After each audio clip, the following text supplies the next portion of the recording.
Captain Ibrahim Traore, huyu ni rais mwenye umri mdogo zaidi duniani aliyeingia madarakani kupitia mapinduzi ya kijeshi, na ni rais ambaye huwa akisisitiza sana unyenyekevu na utumishi juu ya anasa.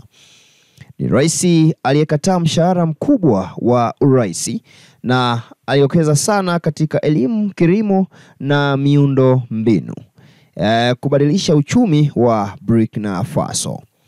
Uongozi wake unatofautiana sana na viongozi wa kawaida wa Kiafrika, unaozingatia ustawi wa watu wake na uhuru wa kitaifa.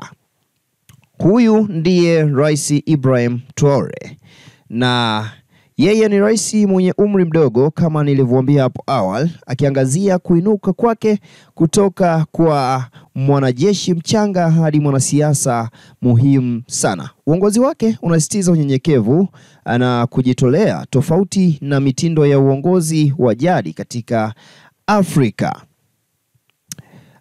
Umuhimu wa historia wa hotuba ya Frederick Douglass ambayo iliwatia moyo wengi kupigana dhidi ya ukandamizaji na kuangazia mapambano ya kisasa. Douglass alisisitiza umuhimu wa kujikomboa. Basi chaguzi za Captain Ibrahim Traore zinaonesha kujitolea kwake kwa nchi yake, kwani alikataa mshahara wa urais na kuchagua kuishi kwa unyenyekevu.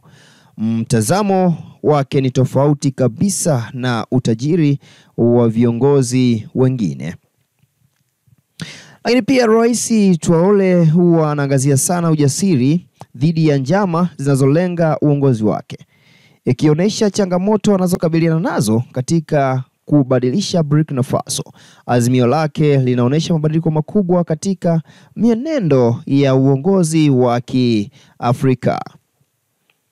Kazi ya kijeshi ya Captain Ibrahim Traore ni mfano wa kiongozi anainukia, anayekabili changamoto tata katika mazingira ya usalama ya Burkina Faso. Safari yake inaangazia ushujaa wa kibinafsi na mapambano ya kimfumo ndani ya jeshi. Asili ya elimu ya Ibrahim Traore iliweka msingi thabiti wa kazi yake ya kijeshi, ikionyesha mabadiliko yake kutoka kwa raia hadi kiongozi wa kijeshi. Kuhitimu kwake kwa heshima kunaonesha kujitolea kwake katika kujifunza. Lakini kuhusika kwa Traore katika mission ya kimataifa ya kulinda amani haswa nchini Mali kulionesha uwezo wake wa kukabiliana na vitisho vya wanajihad. Uongozi wake wakati wa mashambulizi magumu ulionesha ujuzi wake wa mbinu na ushujaa. Lakini mapinduzi ya kijeshi ya Januari 2022 yaliongozwa na Lieutenant Kanali Paul Henri Sandaogo Damiba yaliashiria mabadiliko makubwa sana katika utawala wa Burkina Faso.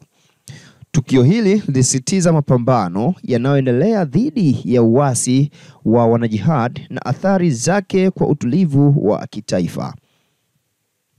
Kutoridhika miongoni mwa wanajeshi nchini Burkina Faso kuliongezeka na kuwa mapinduzi dhidi ya DBA mnamo Septemba 30, 2022 yakichochewa na matarajio ambayo hayajafikiwa na wasiwasi wa usalama. Lakini Captain Ibrahim Traore aliongoza ghasia hizo zilizochelewa na kufadhaika kutokana na jinsi serikali ilivyoshughulikia vifaa vya kijeshi na vitisho vya wanajihad. Pamoja na kwamba kuna mambo mengi yanayofanikiwa, lakini kuna changamoto za vifaa zilizowakabili wanajeshi katika maeneo ya mbali zilizoonyesha kutokuwepo kwa mawasiliano kati ya wanajeshi na vipaumbele vya serikali, na kusababisha hali ya kukata tamaa iliyoongezeka kwa ukubwa. Masuala haya yalichangia kwa kasi kubwa au kwa kiasi kikubwa kutokuridhika kwa askari hao. Shambulio dhidi ya msafara wa chakula lililofanywa na vikosi wa wanajihad lilitumika kama kichocheo cha mapinduzi hayo, na kuridhika na kudhihirisha kushindwa kwa serikali kuwalinda raia na wanajeshi wake. Tukio hili lilizidisha hasira katika wanajeshi, haswa maafisa wachanga. Basi kufuatia mapinduzi hayo, Traore na maafisa wake waliahidi kuzingatia usalama wa kitaifa na kurejesha uadilifu wa eneo, huku wakishughulikia ahadi za kimataifa. Basi vitendo vyao vilionyesha mabadiliko makubwa katika vipaumbele vya kijeshi, huku kukiwa na kuongezeka kwa hisia za umma dhidi ya ushawishi wa kigeni. Basi Kapteni Ibrahim Traore alikuwa kiongozi mdogo zaidi, akiwa na umri wa miaka 34 baada ya mapinduzi ya kijeshi nchini Burkina Faso, akiendelea kusisitiza dhamira ya amani na haki katika nchi yake. Kuinuka kwa Ibrahim Traore madarakani kulihusisha sherehe kubwa ya umma iliyofanana na gwaride la ushindi, iliyoangazia uungwaji mkono wa raia kwa uongozi wake. Maelfu ya watu walikusanyika kushuhudia wakati huu muhimu sana. Licha ya madai ya msaada wa Urusi, Traore inasisitiza juu ya vikundi vya kujitolea vya ndani kwa ajili ya ulinzi, kuonesha tamaa, kujitegemea na kiburi cha kitaifa katika vita dhidi ya uasi. Basi uongozi wake unaashiria mabadiliko katika uhusiano wa kigeni wa Burkina Faso, hasa na Ufaransa, wakati anajaribu kuweka uhuru katika taifa kwa kukomesha uwepo wa jeshi la Ufaransa nchini humo. Ibrahim Traore, rais wa Burkina Faso, amechagua kutanguliza ustawi wa watu wake badala ya utajiri wa kibinafsi, kwa kukataa mshahara mkubwa na kuishi maisha ya star. Mtindo wake wa uongozi unatofautiana sana na ule uongozi wa wengi wa Kiafrika wanaojiingizia katika anasa zaidi. Ibrahim Traore alikataa mshahara wa kawaida wa rais wa dola 76 na kuchagua malipo yake ya kijeshi, yani TR. Traore inaonesha kujitolea kwake kuwatumikia watu. Uamuzi huu unaonesha mabadiliko makubwa katika mabadiliko au katika maadili ya uongozi barani Afrika. Hatua za Traore ni pamoja na kupunguza mishahara ya serikali kwa 20% na kuwekeza katika miradi muhimu kama elimu na kilimo.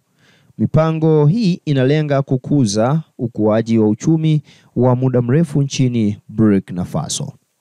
Basi mtazamo wa Ibrahim Traore katika unyenyekevu na utumishi umefanya kulinganisha na kiongozi wa mapinduzi Thomas Sankara, akisisitiza kuwa uongozi hauhitaji utajiri wa kibinafsi.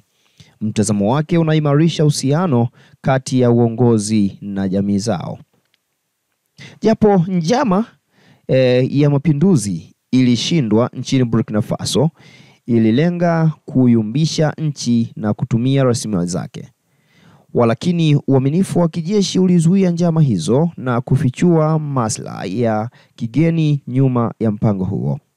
Basi eneo la kimkakati la Burkina Faso na maliasili nyingi huifanya kuwa shabaha na mataifa ya kigeni yanayotaka kudhoofisha udhibiti wa mamlaka yake katika Afrika Magharibi.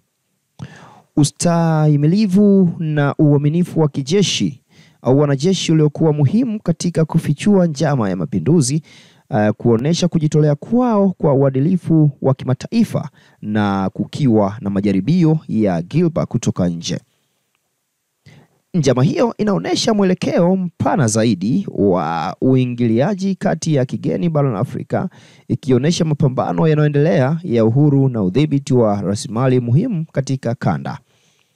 Hii makala inamuonesha rais au Captain Ibrahim Traore, ambaye ni rais shujaa sana wa Tanzania wengi, na wengi wao kutoka East Africa wakimfananisha na jembe Magufuli.